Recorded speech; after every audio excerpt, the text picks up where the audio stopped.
You're listening to Good Mic Work Commentaries, hosted by Greg Morgan, a pro wrestling podcast for adults, discussing the fun, wild, and sometimes insane world of professional wrestling.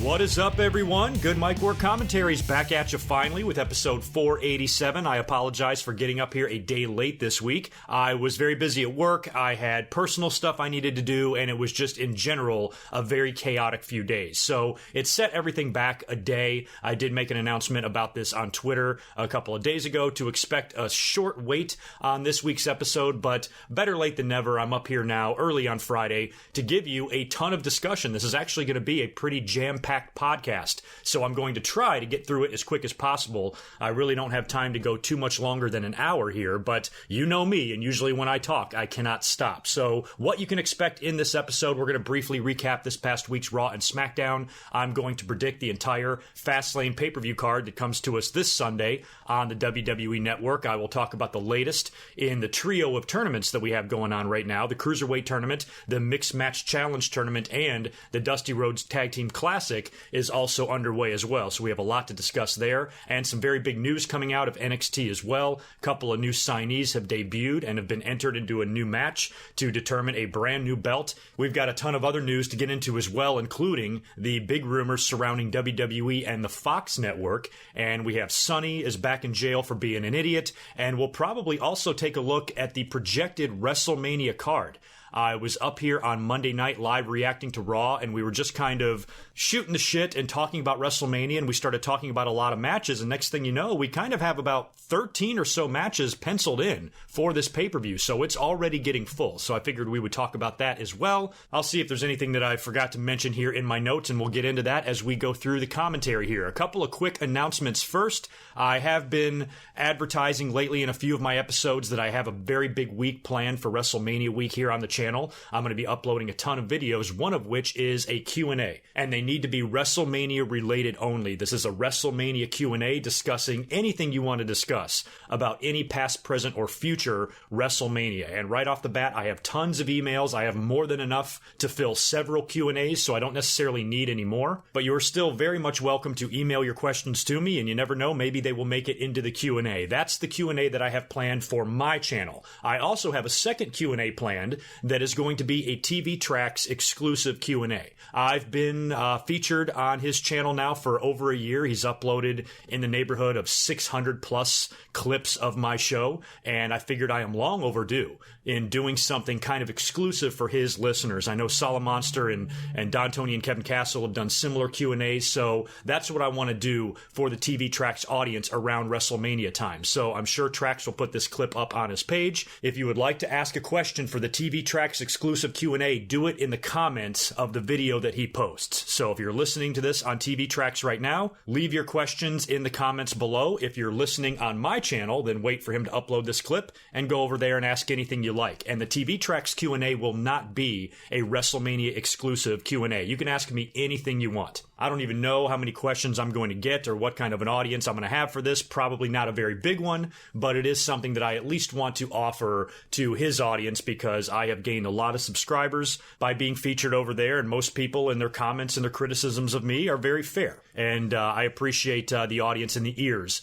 that I get from that YouTube channel. So that will be coming to you probably a week before WrestleMania, somewhere in there, and it'll be about an hour long. I don't know how many questions I'm going to answer, but I'll make it at least a good hour, and we'll talk some wrestling over on TVTrax's channel. So look forward to talking to you guys in just a couple of weeks. Why don't we get into what we're going to discuss tonight? I have got a lot written down here, and I don't even really know where to start, so I guess we're going to rewind all the way back to Monday night, and we will discuss Monday Night Raw. I'm going to kind of go through the major angles here. I was up on Monday night doing a live watch-along. Those have been a lot of fun. Raws have been brutal at times, not nearly as bad as Smackdown, but sometimes it's very difficult to watch Raw. So my new thing is that if I'm home on Monday nights, I just kind of pull up the show and do a live stream, when it's just made the whole experience of watching and sitting through 3 hours of Raw a little more bearable, that at least we can suffer through it together. So I'll just kind of talk about the major points here. The biggest segment that we probably saw on Raw was the segment that opened the show.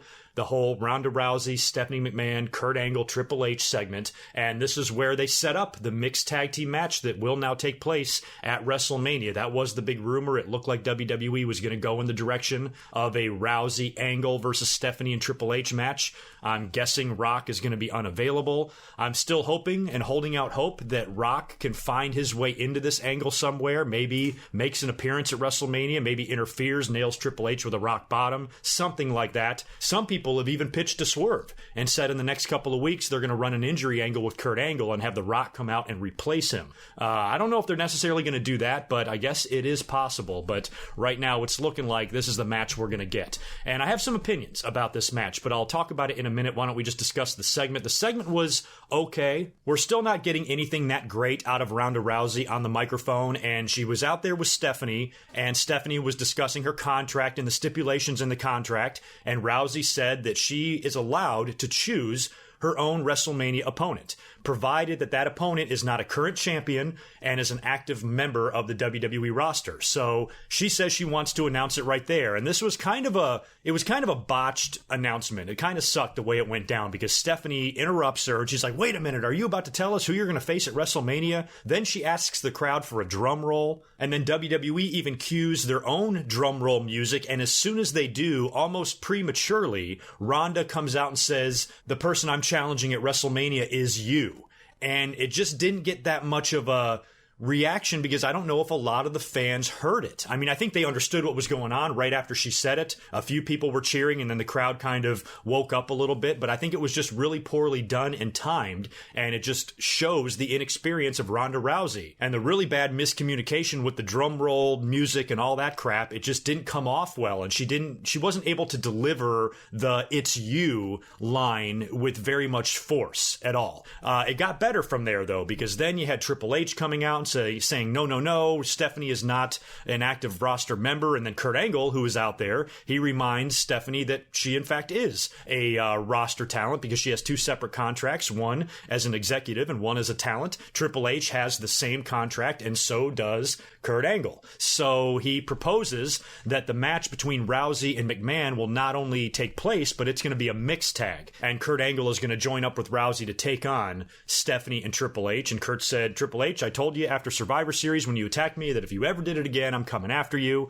This leads to a brawl. Rousey ends up blocking Stephanie's attempted slap on Kurt Angle, which led to the scuffle. Kurt Angle put Triple H in the ankle lock, and Rousey's beating the shit out of Stephanie after Stephanie hits her from behind with a cheap shot, and Stephanie starts running away, but she eventually comes back to check on Triple H, and she gets yanked right up on the ring apron by her hair. Rousey starts beating the hell out of her and then lifts her up and hits a very poor Samoan drop. So you had a poor delivery in the challenge to Stephanie, and you had a poor, I guess what might be her finisher, hitting Stephanie with a Samoan drop, and didn't do it very well. So Rousey's got some work to do, not only on the mic, but in the ring. Hopefully this match can at least be good. And what bothers me about this match is that I feel like we're losing out on the epicness of it, because really when you look at this match on paper 6 months ago, this looks incredible. But unfortunately, we've already seen Kurt Angle make his return to the ring. I think if he would have never came back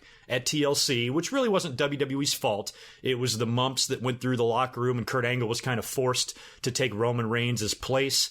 I wish they hadn't have done that. And I wish that Kurt Angle hadn't wrestled at Survivor Series either. If this would have been Kurt Angle's first match back in the ring at WrestleMania, this would be huge. I think this would be as close as you can get to the excitement of The Rock teaming with Ronda Rousey. But since we've already seen Kurt Angle in the ring, back in WWE in the last couple of months, we've seen his limitations and they've been exposed, and I just don't know how well Kurt Angle and Triple H are going to work together in the ring in 2018. I sat in the crowd 18 years ago with SummerSlam and watched these guys work in the main event with The Rock, and we are not going to get a repeat of that. That was a long time ago. These two men are very old now and way past their prime. I think Triple H is still capable, and I think Kurt Angle is one of the greatest wrestlers of all time, but I just don't know what kind of a match we're going to get here. So if Angle was returning, I don't think the fans would have cared how this match is going to be. We don't care. You got basically 4 part-timers in there, and, you know, how good can it be? But since Kurt Angle has already returned, it just feels like it lessens the importance of this match, and this should be a very huge,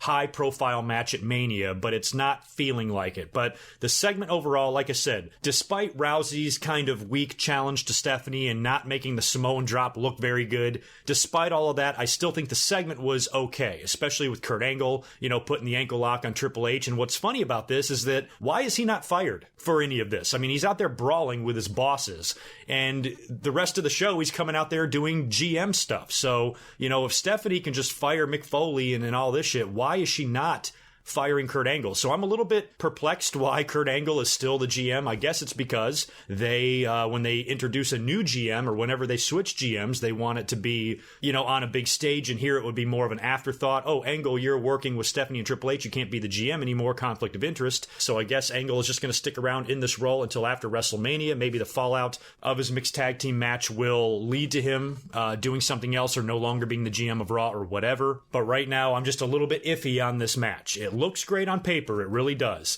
but there's a couple of things that have happened so far that I think are not making this whole thing as exciting as it really could be. I'd like to hear all of your thoughts on this. If you're excited for it, if you don't care, if you're indifferent, if you think it's going to suck, whatever the case may be, feel free to give me all of your opinions on this scenario. And later on, near the end of the commentary here, I'm going to kind of roll through the projected WrestleMania card. And this is just me projecting. This is not any official. I didn't even go on any websites to look these up. These are the matches based on what we've seen on TV. These are the matches that I think might happen. So we'll get into that later on. We had The Miz out there cutting a promo, and it was time for the Mizzies again. I guess this is the third time he's done the Mizzies, and it was a pretty funny promo because the Miz, first of all, was killer on the mic like always, and then they ran a bunch of awards on the Titantron. The nominees were like Kurt Angle for being the worst dad ever and Seth Rollins for being a failure, and they just posted really funny clips of the guys doing and saying really dumb shit. And it was really well done. And even the crowd was laughing. I mean, Miz is a heel making fun of a bunch of baby faces, and even the crowd thinks it's hilarious. So I enjoyed that. And then I think Seth came out there to the stage. He was interrupted again for the second week in a row by Finn Balor. Miz wound up challenging the two of them to a handicap match against himself and Kurt Axel and Bo Dallas. And Seth and Balor, despite their differences, wound up beating him. Balor hit the Miz with the coup de grace for the victory. And then after the match, Kurt Angle comes out to the ramp and makes it official at WrestleMania that we're going to get a triple threat for the Intercontinental title. Now, I actually think that's great because you have three former world champions facing each other for the Intercontinental title at WrestleMania. So finally, the Intercontinental title is back in a prominent role at WrestleMania. I mean, this title goes way back. We had some classics for the IC belt back in early days of WrestleMania, and, we only get that every now and then now, and I think I would, maybe as an old school fan, I would prefer a one-on-one match, but I cannot complain about the talent in this match. I'm actually okay no matter what the outcome of this match is, so I have no emotional stake in anything. I think the match will be good and it can be entertaining and fun. I guess we're not going to get the Demon. It's looking like that's not going to happen, although I think a Demon entrance at WrestleMania would be pretty fucking badass. So I'm kind of hoping in the next couple of weeks something happens and Finn Balor turns into the Demon or some shit.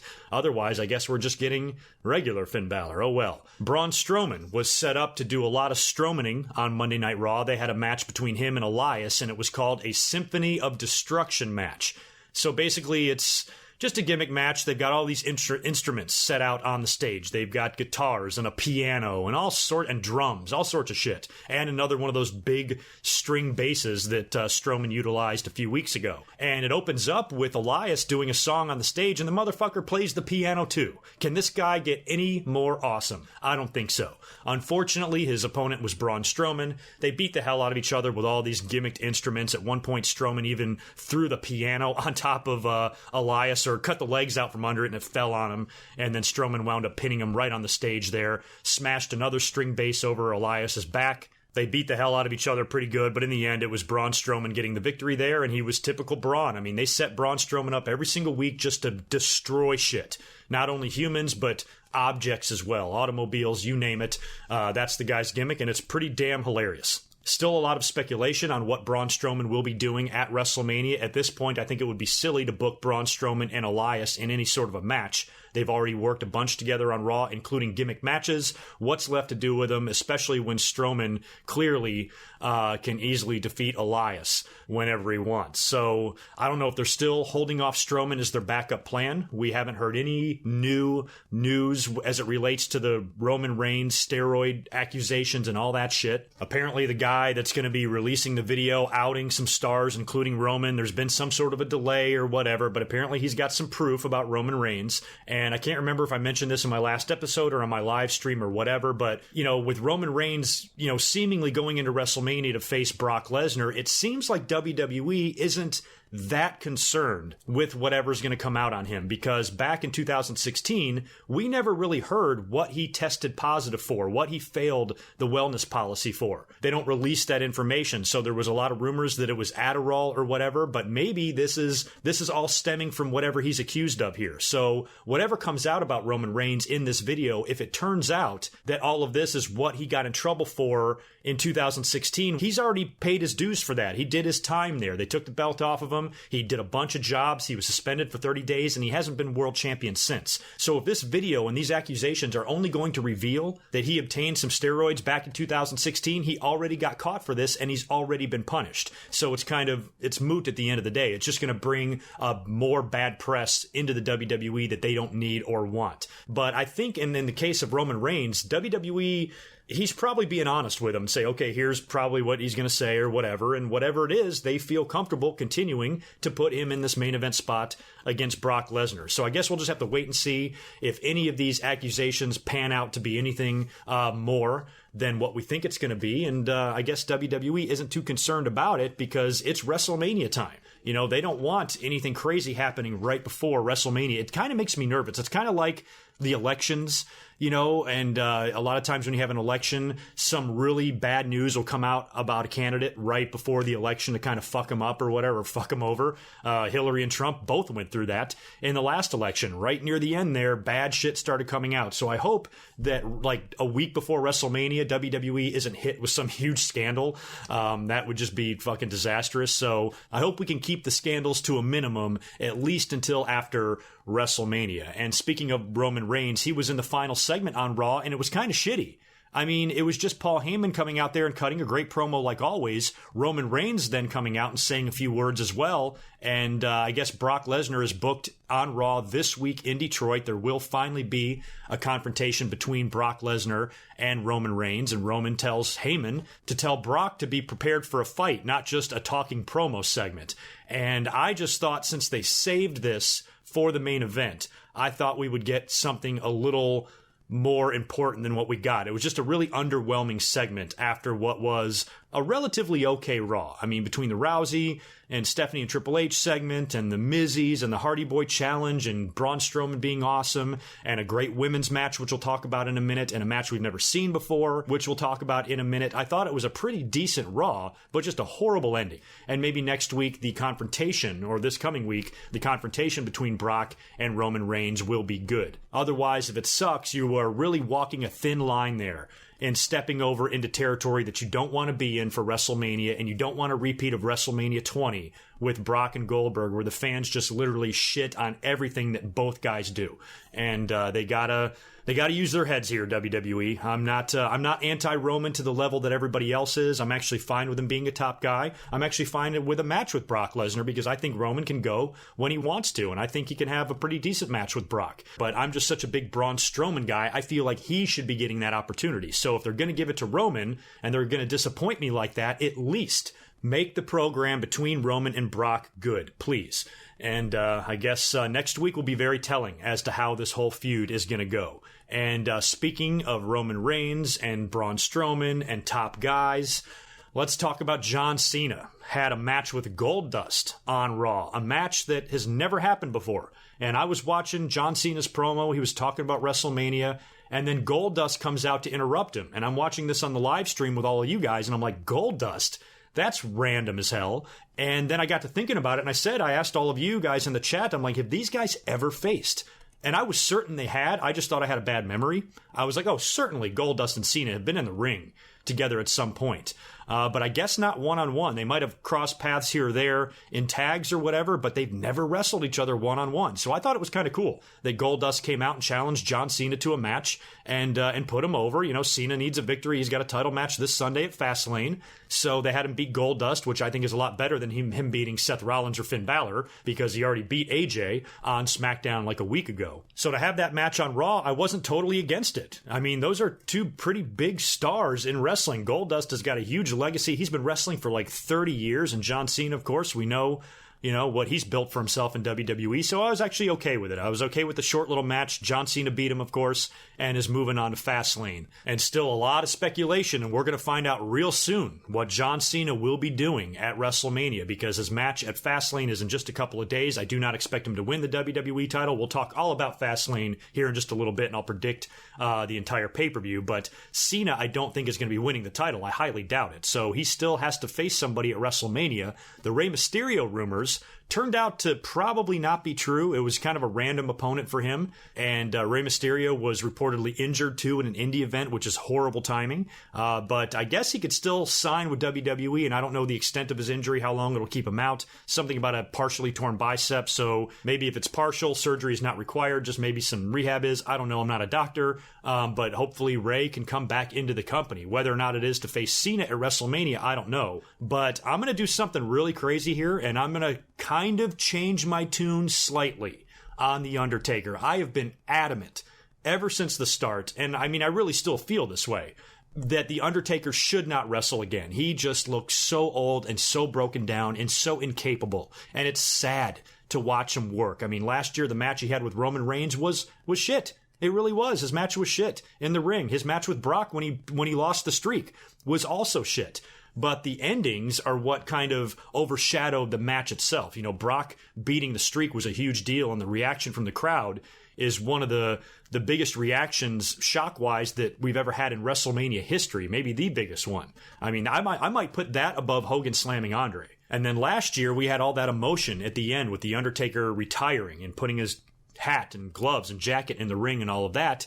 And the shitty match that he had with Roman was kind of forgotten because it was all about his career and sending off The Undertaker and watching him have his final match. And it was very emotional, and I think we all shed a tear. After all of that, it would just make no sense for The Undertaker to come back and have another match. But maybe, just maybe, Roman Reigns is a controversial figure. Maybe The Undertaker is just a little bit hesitant. Maybe he's a little bit nervous about having his name next to Roman's in the record books, especially if Roman has some controversy or steroid shit linked to him, or if he's the centerpiece of any sort of a scandal. And maybe Undertaker says, well, I think I can wrestle one more shitty match. It's not going to be a good match, but I can get in there and wrestle. And if he faces Cena and they add the stipulation of a career versus career match with Cena, that might be something I can get behind. Now, don't get me wrong, the match is going to be brutal. It's going to be fucking brutal.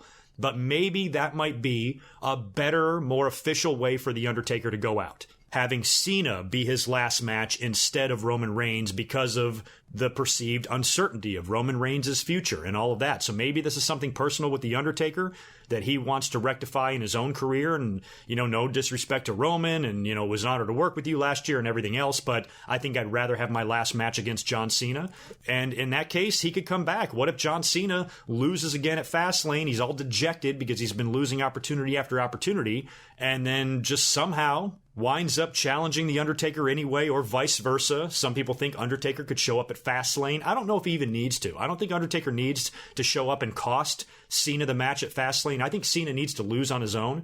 And I even think Cena's going to take the pin at Fastlane, which I'll talk about in a minute. So maybe John Cena is questioning his ability, and maybe I should hang it up. Maybe it's time for me to go, and then The Undertaker can challenge him, and then they have loser retires or something like that. And then John Cena beats The Undertaker at WrestleMania. The only problem there is, last year, WWE already gave The Undertaker this stage. They made 2 world titles take a back seat to his retirement. So now you're undoing all of that. So if Roman and Taker closed the show last year, wouldn't logic tell you that Cena and Taker are going to do the same thing? But I don't think they should. I think Undertaker had his chance last year. He had his send-off. If he's going to come back, he does not need to be in the main event. That spot needs to go to Roman and Brock. But I'm now finding myself just a little bit more tolerant of this idea of Undertaker facing Cena, only because, maybe it's just what Undertaker wants for his legacy. So if they do this and it does happen, it looks like the build for this is actually going to take place on SmackDown, which is where it belongs, because Undertaker was a SmackDown guy for many years. Raw has enough star power. SmackDown has a lot of issues right now. So having the Cena and Taker feud play out over there on that brand, I think would be a much better way to build that match at WrestleMania, and it would give SmackDown, some really legendary, iconic talent on there in the build to WrestleMania. So I guess we'll find out. We're going to know. We're going to know in 1 or 2 weeks. We'll either know this coming Monday or Tuesday on Raw or SmackDown what Cena and Taker are going to be doing, or we're going to know in a week from now. But after that, you're talking only 3 or 4 weeks until Mania, so you can't hold this shit off too much longer. So if I had to guess, we're going to hear what John Cena is going to be doing in the next couple of days. I think as soon as Fastlane comes and goes, John Cena is either going to be WWE Champion and going into Mania to face Shinsuke Nakamura. And I think even in his promo, he said that he wants AJ to invoke his rematch clause, and he wants to make the match at WrestleMania a triple threat, Cena, Nakamura, and AJ. I think that would be incredibly stupid. I mean, can you imagine taking AJ and Nakamura, this amazing match, this Wrestle Kingdom quality match for that type of fan that everybody's looking forward to, and the one way to not make that match better is to put John fucking Cena in the middle of it. And if that happens, I would be mortified. But I don't think it will. I don't think John Cena is going to win the belt or be involved in a title match at all at WrestleMania. It's looking like it might be Taker, because if it's not, what does John Cena do at this point? Rey Mysterio doesn't make sense, but if the match happened, fine. Undertaker also doesn't make sense, but if the match happens, fine. I've kind of made my peace with that. I just discussed it. And if John Cena wins the WWE title, then he'll be in a triple threat with AJ and Nakamura. Aside from those 3 options, what else is there for him to do? Who does he face? Does he face Elias? Does he face Strowman or something like that? I don't know. Cena, he seems to be building this angle and hinting that he doesn't have a road to WrestleMania and all this shit, and it's going to turn out in the end that he's going to have a pretty big high-profile match at WrestleMania. So, like everything else I've talked about here, let me know in the comments below, what the hell is Cena going to do? Now, I've talked all this time about Monday Night Raw without even mentioning the best match on the card. I think it opened the show. It was Asuka and Nia Jax. And Asuka beat her in a pretty good damn contest, I have to say. And Asuka wound up tapping out Nia Jax in the end, being relentless with an armbar, would not let go of the hold. Nia had Asuka on the ropes a couple of times. She was even lifting her up and trying to powerbomb her on the mat, and Asuka would not let go of the hold. And eventually, Nia had to succumb and tap out and lose another match to Asuka. And then they went backstage. They cut backstage to her in the locker room, kind of dejected, and Alexa Bliss approaches her. And Alexa kind of disguises it as being her friend, but is really saying some insulting and hurtful things to Nia Jax, which results in tears flowing down Nia's face. I mean, these look like legit tears. I gotta hand it to Nia. Great job. I don't know if they pre-taped this or what, but they set it up brilliantly, where I think Nia had to go in her head. She probably really did have to go to a place where she didn't want to go to bring up those emotions, because Alexa Bliss was talking about her weight and how she was probably bullied as a kid and all of that stuff. But trying to say it in a nice way, but really hurting Nia's feelings in the process, and she was crying. And a lot of fans hated this.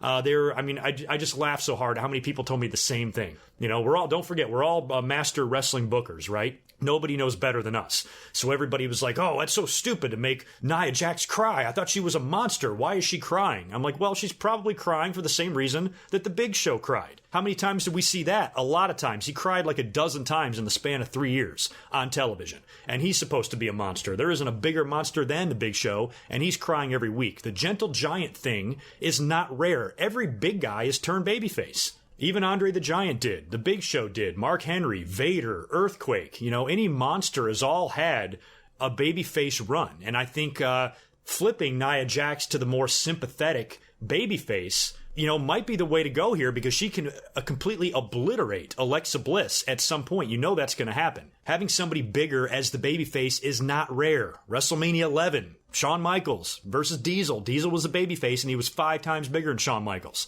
So I don't think we should overanalyze this here. I think this is a situation where maybe WWE feels that they've gone as far as they can go, at least for right now, with Nia as a heel. She'll go back to being a heel. Don't worry about it. But for right now, they might want to turn her babyface. I mean, her theme song is already a little bit too poppy, and too peppy for me anyway. It doesn't even seem like a heel theme song. So that's actually going to suit her a lot better now. And I think that she's going to go into WrestleMania to face Alexa for the title, because another comment that I was getting a lot is that, Nia Jax, her career's done. They're going to bury her now. I'm like, are you blind? They're setting her up to go to WrestleMania.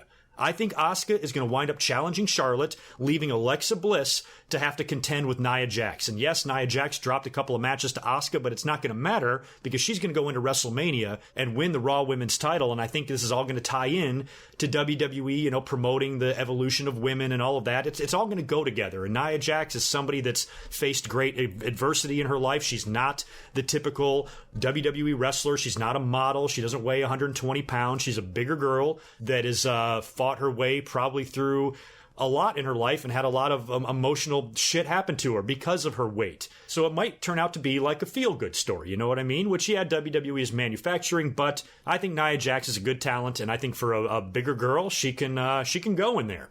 And I think she will get her due at WrestleMania. I envision right now, if I had to predict, Nia Jax winning the women's title, holding it up at WrestleMania after annihilating Alexa Bliss, just beating the piss out of her. Because don't forget, Alexa's been on a roll too, and she's been retaining her title left and right, even won the Elimination Chamber match, so she's due for a loss. And if they keep building this issue between Alexa and Nia, and Alexa, passive-aggressively, trying to fuck with Nia on TV, eventually Nia's going to snap and snap Little Biscuit butt right in half. So I wouldn't freak out too hard about this with Nia Jax. I don't think this is a bad thing. I really don't, especially if it's going to lead to her winning the belt. And we also had the latest inductee into the WWE Hall of Fame announced on Monday Night Raw as well, and that is none other than Hillbilly Jim. Hillbilly Jim is one of those characters that was just a low-end guy, a Coco Beware level talent in WWE, although he did come in a big way. I remember the episode. I remember sitting at home in my living room on my floor as a kid watching Hillbilly Jim in the front row. When Hogan befriended him and bought him a pair of wrestling boots, and they were a team there for a while. I mean, Hogan and Hillbilly were like Hogan and Savage for the first few months of Hillbilly's run. Eventually, they kind of went their separate ways. I think they just used Hogan to get this big guy over. And Hillbilly had a good look. He was relatively charismatic, and he was a big son of a bitch, and he was strong. But he never won any titles in WWE. He was kind of that Jake the Snake Roberts, Hacksaw Jim Duggan type of character. Maybe not to the level of Jake. Jake, I think, was above those guys. But he was kind of like Hacksaw, kind of like Coco. He was just there to be a character. He was very big in the 80s with the rock and wrestling. And then he had like Uncle Elmer and shit with him. And his theme song on the Pile Driver album, or the wrestling album, I should say. And he was affiliated with WWE in other ways too. I remember he would sit in on some primetime wrestling episodes, might have even done commentary from time to time. He did work in The Office later in the late 90s, maybe even early 2000s, and he came back in the mid-90s to manage the Godwins. So he's been a manager, a commentator, a wrestler, an office guy, and he was on Legends House. He might have been the only guy in that house not a Hall of Famer. So I think Hillbilly deserves to be in. I mean, he's a guy that's always going to bring up the debate, do they deserve to be in? And I go back to the Coco Beware rule. I say it every time. If Coco is in, then pretty much anybody that had any sort of name in the WWE can go in. The class is not bad. We got some big names in there with Goldberg and Jeff Jarrett and the Dudleys and Ivory and shit like that, but I still think we need one more good name, and hopefully we'll get that in the next couple of weeks. Now it's finally time to get into Smackdown Live. This one was the same as recent weeks on Smackdown. Pretty quick to recap here. Not a whole lot going on, and it was the go-home show. I think this one was a little bit better than previous weeks because of some of the outcomes we saw in these matches, but overall, SmackDown, nothing too great. It opened up with a Ruby Riott and Charlotte promo, and I liked Ruby's work on the mic. I actually think she's pretty decent. Charlotte let her speak, and Ruby talked about Charlotte getting all the opportunities and how she's kind of been the handpicked one because of her legacy, and she's the queen, and Ruby Riott is here to knock her off her throne or whatever. So I think she's got promo skills, and that's rare with the women, and I'm a Riott fan. And I said right from the start, right when this match was announced, I said there's no way I can envision Ruby Riott winning this match, but what I would like to see is Ruby have a really good showing against Charlotte in a losing effort at Fastlane, just to kind of up her stock a little bit. So I think Ruby Riott right now, without knowing her too well and seeing too much of her on the surface, it feels like she's got a pretty decent future ahead of her. So I'm kind of rooting for her success. After Charlotte, I think the rest of the Riott squad came out. I forgot what wound up happening, but Bobby Roode came out to kind of back up Charlotte because they were about to have a one-on-one match with Jinder and Randy Orton, and Bobby Roode came out to do commentary. And they, of course, are tag team partners in the Mixed Match Challenge tournament, and Roode came out to kind of have Charlotte's back a little bit, which I thought was cool. And then he stayed out there for commentary during the opening match of the show, which was Jinder Mahal defeating Randy Orton. Now, Bobby Roode got involved, jumped up on the ring apron, distracting Randy Orton a little bit, and then Jinder hit him with the Colossus and pinned him. So we've got Randy Orton versus Bobby Roode this Sunday at Fastlane for the U.S. title. I thought for sure they were going to throw Jinder into this at the last minute and make it a triple threat, but I guess it's going to be one-on-one Randy versus Roode. I really enjoyed the Shinsuke Nakamura promo with Rusev and Aiden English. That cracked me up. It was kind of awkward talking until Nakamura sang Nakamura Day or whatever he did. Fucking hilarious. And the best part of the whole promo was when it's over and Nakamura walks away and you can hear Aiden English saying, "You can't just make up your own holiday, bro," which I just fucking literally laughed out loud. So we're also getting Nakamura versus Rusev one-on-one at Fastlane as most likely just a tune-up for Nakamura heading into WrestleMania. We had a one-on-one match between Becky Lynch and Carmella. Becky tapped out Carmella. Carmella, of course, still has that briefcase. Based on who the title matches at WrestleMania will likely be, or at least what I'm hoping they will be, with Nia and Alexa and Charlotte and Asuka, I really don't want Carmella cashing in the briefcase at WrestleMania. It seems like that's what they've been holding off for Carmella to come out and cash it in, but I don't want to see her take the belt off of anybody here. If Nia Jax has her moment, I don't want to see her drop the belt, and I certainly don't want to see Asuka beat Charlotte and then Carmella cashes in the briefcase to end the streak. Oh my God. I'm not sure if my nerves can even handle that. So if they are going to have Carmella cash in the briefcase at Mania, I say she cashes in unsuccessfully. No disrespect to Carmella. I mean, she's not horrible or anything like that, but it's just you don't take her seriously as some of the other women on the roster, and I just don't think she's, I hate to say this, but I don't think she's championship material, so to speak. And we then move on to the main event. I know we had some other stuff take place on SmackDown, but I'm just kind of blowing through it here because we still have a lot to talk about.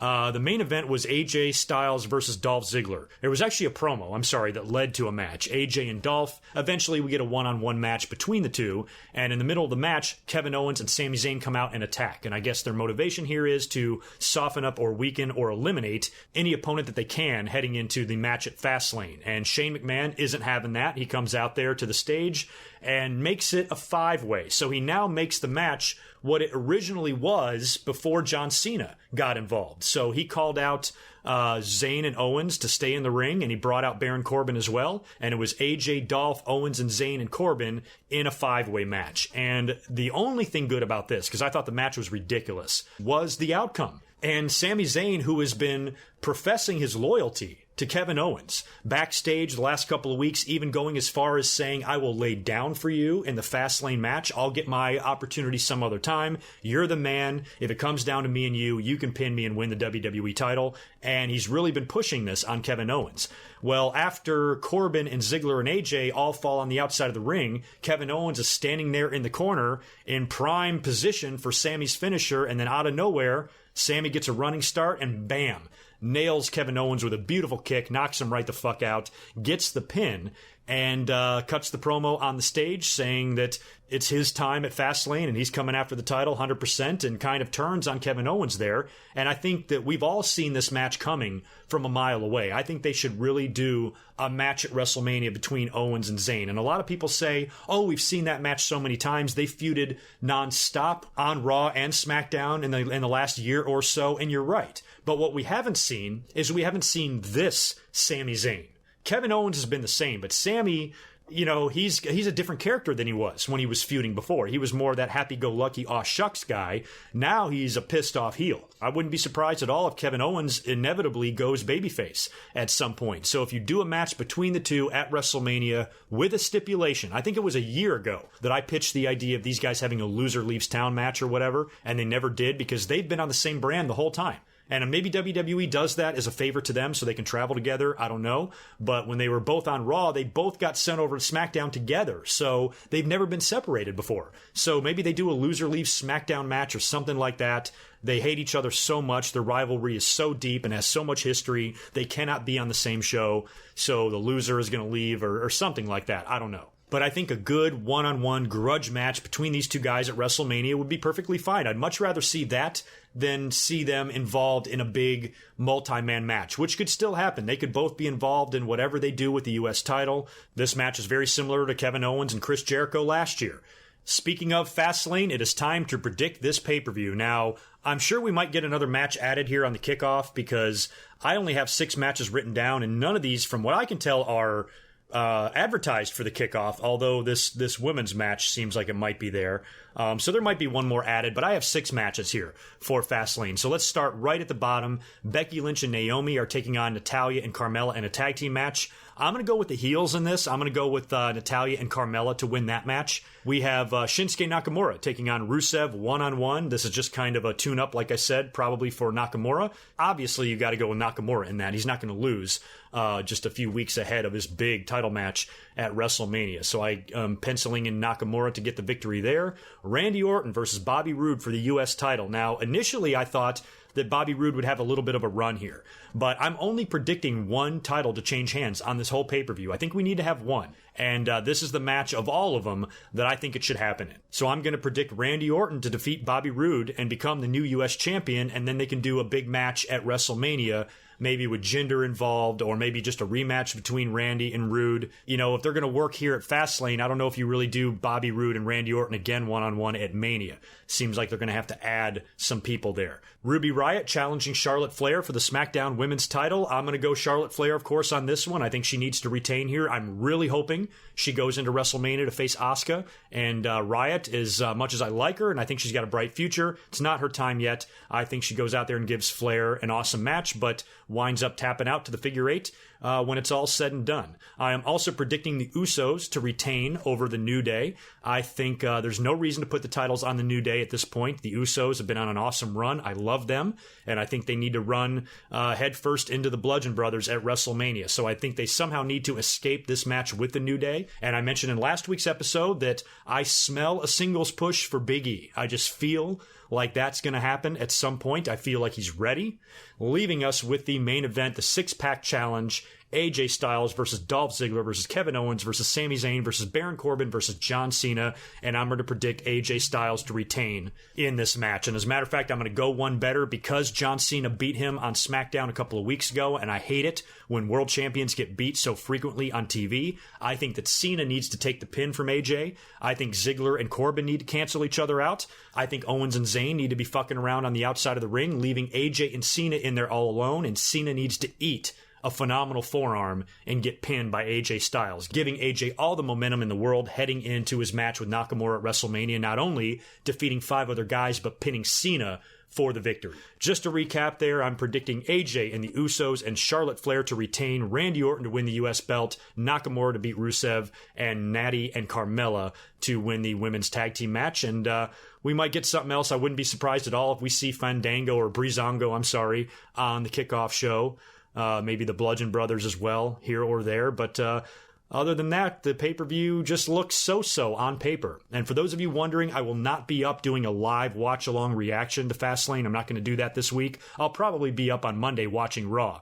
But as far as Fastlane goes, I will be doing a live stream, but I'm going to wait until after the pay-per-view. So during the pay-per-view, you can join me at GoodMicWork on Twitter. I'll be live tweeting. We can chat, discuss it. You guys can ask me questions, whatever you want. And then immediately following Fastlane, I will be up live on YouTube. So stay tuned for that. I'm not quite done yet. Before I get out of here, we still have some more shit to discuss. Why don't we start with 205 Live? We are wrapping up the Cruiserweight tournament. We are down, I believe, now to the Final Four. This past week on 205 Live, we had Drew Gulak defeating Mark Andrews, and we had Mustafa Ali defeating Buddy Murphy. So it looks like we're down to the Final Four here, if my brackets are correct. I think we have Roderick Strong and Cedric Alexander, who I think will be facing each other next week, and Mustafa Ali and Drew Gulak. Now, Cedric Alexander was my pick right from the start. I just think that he's been there the longest, and he's had some bad luck, and he's always just proven to be a great talent in there, a great cruiserweight wrestler. So I kind of had him penciled in to win this whole thing. But I guess if there's anybody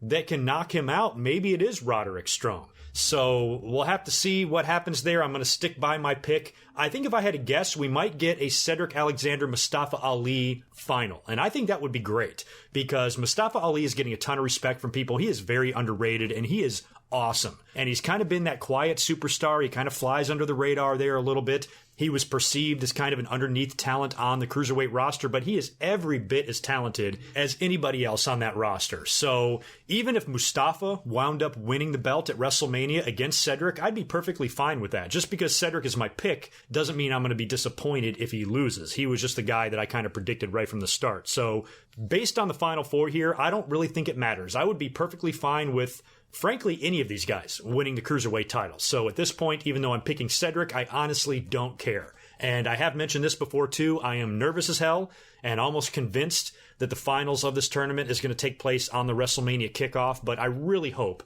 that they put this match on the main card. I think Triple H, since he's in charge of 205 Live now, really needs to push for that.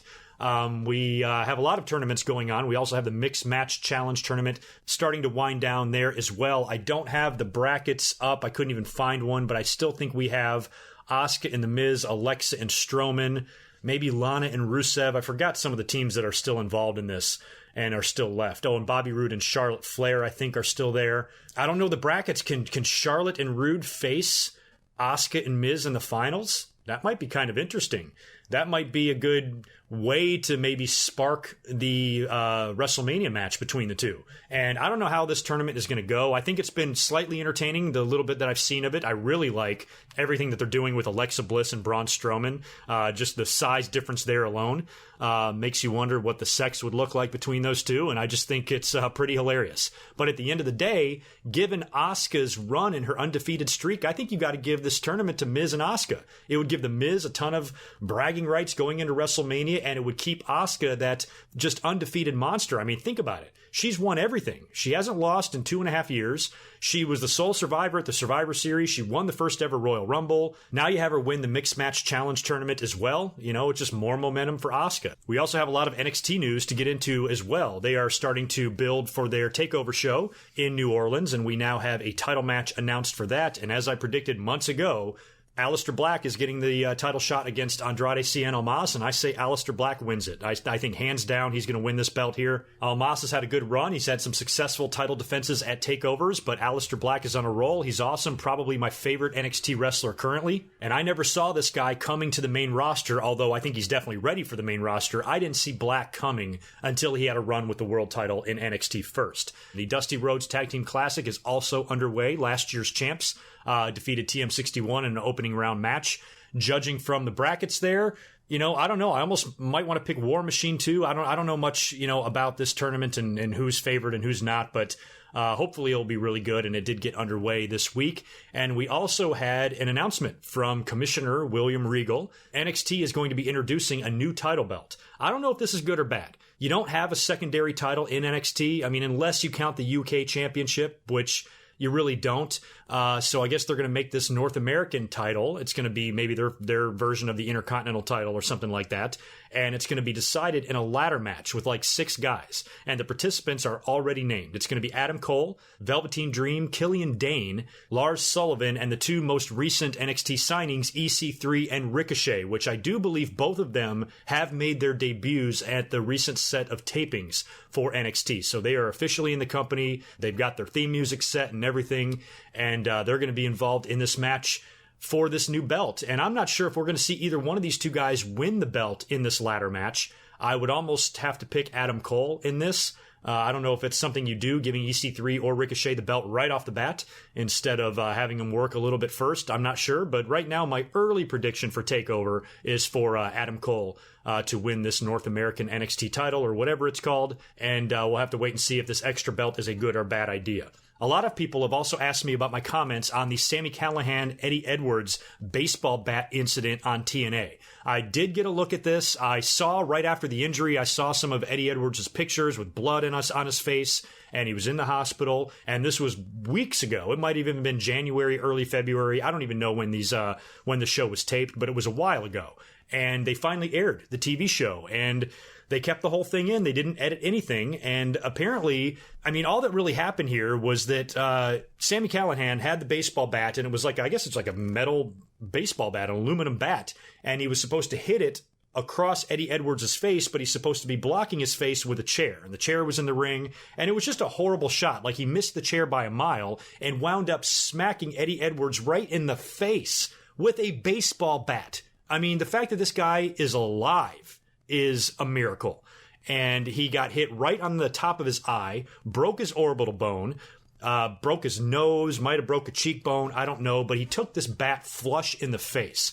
And I watched the interview that he did with TMZ, and hearing him describe it, you know, he's like, when I'm holding my face, I'm so scared to pull my hands away because I'm afraid I'm going to have an eyeball laying in the palm of my hand. And the fact that this guy was able to recover from this and should be all right, you know, after some, you know, rehabilitation is pretty amazing. And sometimes you have a match where weapons like that are needed and the feud calls for them or whatever, but you got to know what you're doing. And it was just, I mean, it was an accident, don't get me wrong. It wasn't like it was gross negligence or inexperience. It was just a dumb spot that if you're dealing with a metal baseball bat, a weapon that can kill another human being, you should be a little careful about how you deliver these shots and stuff. And they avoided a huge crisis. You could have had a death right there in the middle of the ring. So the whole thing was pretty stupid and pretty scary, but, you know, I'm not going to shit on Sami Callihan. I mean, you're in there with a bat, and it was a terrible accident. Just be more careful with bats, and maybe don't use them ever again. Bats have no business in a ring. I think if you are going to have a bat, it needs to be a gimmicked bat. It needs to be a working bat, a rubber bat. Pretty sure Sting used to carry around like a rubber bat back in the day, or just something that can't fucking kill you if you accidentally potato somebody with the bat. So all in all, just really unfortunate situation, but I'm glad that it wasn't worse for Eddie Edwards, and I wish him a speedy recovery back. I don't even know what his status is, when he can work again, if he can work again. But anything dealing with the head like that, it's just like, you never know. You know, the dude in Japan that headbutted the other guy, and he can like never wrestle again. He caved his head in, almost died. Just be careful with your heads, guys, your brains. You need that organ. They kind of make everything in your body work. So let's not bash them in with baseball bats if you can help it. In other news, our good friend Sunny has landed herself back in jail. She got arrested a couple of times in just a matter of weeks. I've lost track of how many times this woman has been arrested in the past couple of years, whether it be for stalking boyfriends or getting 5. Count them. 5. Look at your hand. How many fingers you got? Every finger represents a Sunny DUI. And that blows my mind. This woman should be in jail for years on something like that. And she was pulled over for driving under the influence again, so she's on her 5th one now. You mean to tell me with 4 DWIs, or DUIs, whatever they're called, she was somehow able to not only escape extended jail time, but they let her drive? What in the fuck is going on in this world? So I'm not a big fan of Sunny. I think that she's just a pathetic person, and I have no respect for her whatsoever. I just thought she was awesome back in the day and the hottest woman ever, but she's had some crazy things happen in her life, and she's incredibly unstable, and she's batshit nuts. Such a revolting type of personality, and what she has become, I'm just not a fan of her at all. And I'm sorry, in the background, there's a car alarm going off outside. I don't want to pause. I want to keep talking. But if any of you can hear that, I apologize for that. But Sunny being arrested for the umpteenth time just fucking infuriates me. And I think they should pull her out of the Hall of Fame. I don't think that she deserves to be in the Hall of Fame. If they pulled out Hulk Hogan for what he said, if they will not induct Chyna for what she did, why the hell is this crazy bitch with multiple DWIs risking people's lives every single time her dumbass gets behind the wheel of a car? Why is she allowed to be in the WWE Hall of Fame? I think that she needs to be removed immediately. So with all the Fire Road Dogg campaigns and hashtags going around, let's add one more. Let's get hashtag remove Sunny from the Hall of Fame trending on Twitter and get this bitch out of there because she is not worthy. So I'm just about ready to wrap things up here. I just took a 5-minute pause to wait and see if this fucking car alarm would shut off, and it's still going. So I'm going to go ahead and wrap up this episode. If you do hear a faint alarm or annoying shit in the background, my apologies. It's just not stopping, and I gotta wrap this thing up. So we're going to finish on a couple of WWE notes, and one of the biggest ones is the very likely, and more likely by the day, possibility that WWE could actually move all of their programming over to the Fox network and potentially put SmackDown on FS1 and Raw on Fox, like the actual Fox broadcast channel. It seems like Fox is in hot pursuit of WWE. They even had a bunch of Fox people in the front row of SmackDown, including Colin Cowherd, who is a complete asshole and has said some really fucked up shit about wrestlers in the past, specifically Eddie Guerrero after Eddie's death. Just really insensitive, douchebag comments. And if I ever saw this prick, I'd, slap the skin right off his stupid face. Even called wrestling fans booger eaters a couple of WrestleManias ago, which that I don't care about. Call us booger eaters. I don't give a fuck. Yeah, booger eater, whatever. What are you, in 4th grade? But to disrespect Eddie like that, fuck you, dude. And he was backstage at SmackDown taking pictures with talent and all that shit, sitting in the front row with Fox people. So this pile of shit is kind of involved now, and it just sucks. I hate his guts, but it does look like they might make the jump over there. And I don't know. I mean, I'm old school. I really am comfortable with WWE being on the USA Network. It's been there since the early 80s, and I don't really want it to leave. But, if it's better for WWE, who knows? It could definitely be something that is in WWE's future. And whenever they can officially negotiate with Fox and to get a deal done, they just actually might. And their programming might be over there in a year's time. So that is pretty much it. I did mention earlier on in the podcast, though, that I wanted to just run through what the projected WrestleMania card is looking like. And right now, judging from my count, 1, 2, 3, 4, 5, 6, 7, 8, 9, 10, 11, 12, 13, I think 14 matches. So here's what I have written down for WrestleMania. We've got Brock Lesnar versus Roman Reigns for the title. We've got AJ Styles and Nakamura for the title. Both of those title matches, of course, are assuming that nothing bad happens between now and Mania with Roman, and that AJ retains on Sunday. You also have the mixed tag team match, Rousey and Angle and Triple H and Steph. John Cena is going to have a big match against somebody at WrestleMania, whether that's The Undertaker or somebody else, we don't know. We've got the Intercontinental title triple threat. We know we're going to get a U.S. title match of some kind. I'm kind of predicting to get the Usos versus the Bludgeon Brothers. We might see that. The Bar is going to have a tag team title match as well. Don't know who the opponents are there yet. And on the women's side of things, probably going to get Nia Jax versus Alexa Bliss and Asuka versus Charlotte. So you can throw another women's match of some kind onto this card as well. And it looks like we're also going to get Kevin Owens versus Sami Zayn, most likely, unless they're involved in the U.S. title situation. We've got the Andre the Giant Battle Royal, and we have the Cruiserweight tournament final as well. So I think that's 15 matches, if I'm correct there. And there might even be another one. So that's a lot of shit going on.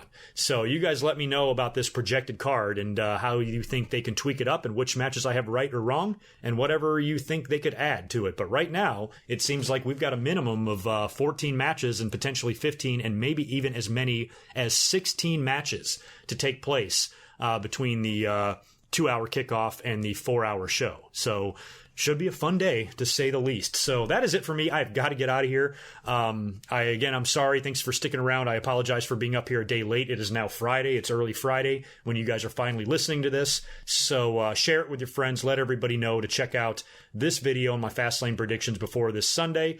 And don't forget, I will be up here immediately following Fastlane with a live YouTube review. So check me out. So you guys take care. Have a great weekend. Join me on Sunday at GoodMicWork on Twitter, and we will hang out and watch the show together. I will talk to you in just a couple of days. Until next time, peace. This has been a Good Mike Work Commentaries production. Be sure to subscribe on YouTube at youtube.com/GoodMicWork. Follow Greg Morgan on Twitter at GoodMicWork and visit GoodMicWorkCommentaries.com for all the latest podcast and video content.